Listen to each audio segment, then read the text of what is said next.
Hi, everyone. So I started a new channel and it is for my life coaching. And I'm also a graduate student and master's candidate in mental health counseling. And so I share a lot of topics around those two issues. But it occurred to me that I haven't done a video on this, and I think it's worth clarifying what's the difference between a life coach and a counselor. So, what is the difference between a life coach and a counselor?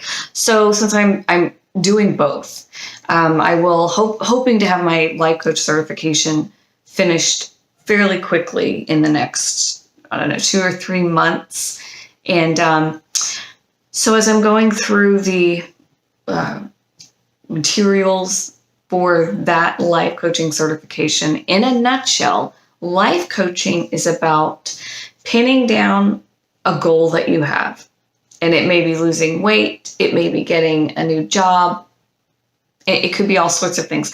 But pinning down a goal that you have, but you're kind of not sure how to tackle that goal. And so you would contact a life coach, and they're going to help you set up lists, and then you're going to check in with your weekly sessions, and they're going to make sure you're making progress. So it's all about achieving a certain set of goals. And that's kind of what life coaching is. They do a little bit of work with your how you're thinking and processing and limiting beliefs and things like that, and they will go over that with you. Here's what a life coach will not do or should not do. Ethically, a life coach should not be doing any kind of mental health counseling. And in fact, if you're going to a counselor who is not licensed, there's no regulation around life coaching, but life coaches should not be counseling you. They should not be doing any kind of cognitive behavioral therapy, any kind of therapy style, trauma counseling, anything like that. Life coaches don't handle that. That is what you go to a mental health professional for. And even honestly, I have to say, even as being a client in counselors' offices myself over in the past few years, there are a lot of counselors, even though they're licensed, that are just not very good. Now, sometimes you can go into a counselor's office and you just don't vibe with that person. You don't jive. You just don't click. That doesn't mean they're a bad counselor.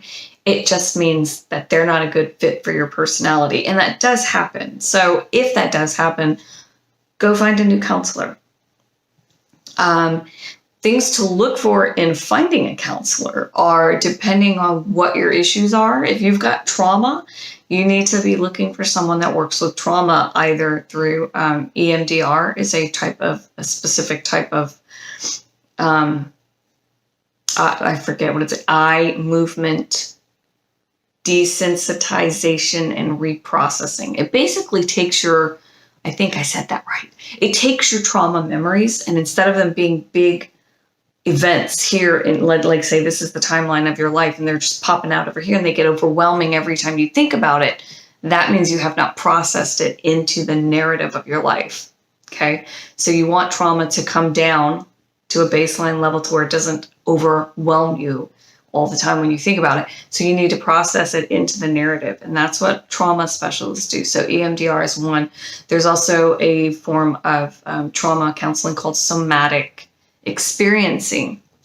It's similar to EMDR, but EMDR is using eye movements to process. Somatic experiencing is a full body method.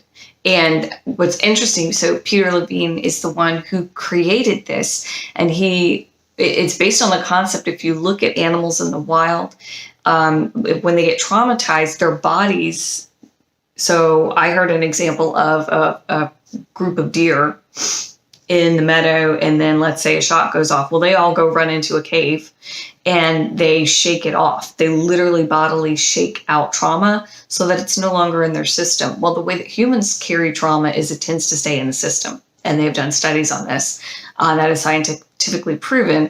So trauma therapy would be good for getting rid of some pretty overwhelming events that have happened that you feel like you're still carrying it around.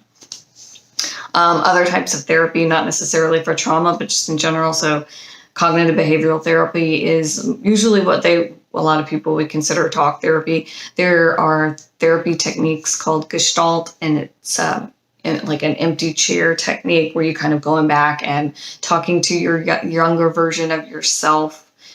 And I've had that done by a professional in a setting, a clinical setting before. And then I've also been able to take that technique home with me. And it's been very helpful. So, so that's, in a nutshell, that's the difference between a counselor and a life coach. Life coaches tend to cost less. So if all you need are some goals, and I'm not minimizing that, but I'm saying if you're not looking for any kind of therapy and trauma and processing, you don't need a counselor. You can go ahead and get a life coach, save yourself a few bucks, and they will help you walk you through. And it's usually, the course of, depends on what your goal is, but it can be anywhere from 1 month to 6 months or something like that. But there's a definite start and there's a definite end with life coaching. So that's kind of how it works. With therapy, some people have had, come from pretty toxic families of origin or have had a lot of trauma in their background. That's going to be a little bit longer term. So therapy can last longer. It just depends on what the issues are. So I hope this has been helpful. That is the difference between a life coach and a counselor. And like I said, I am starting up this new channel and I'm going to be putting up content about those topics. I also have an interest in domestic violence and helping victims and advocating for victims to, be a change agent. I like to be a change agent for them. So I will also from time to time put out material on that topic as well. Please go ahead and like the video and then click subscribe and tap the bell for notifications for all my future videos. And I would love it if some of you guys can get on and leave me some comments and let me know if any of this is helpful, or if you have certain questions that you want to ask me that you would like for me to talk about in a future video. Okay, have a good day.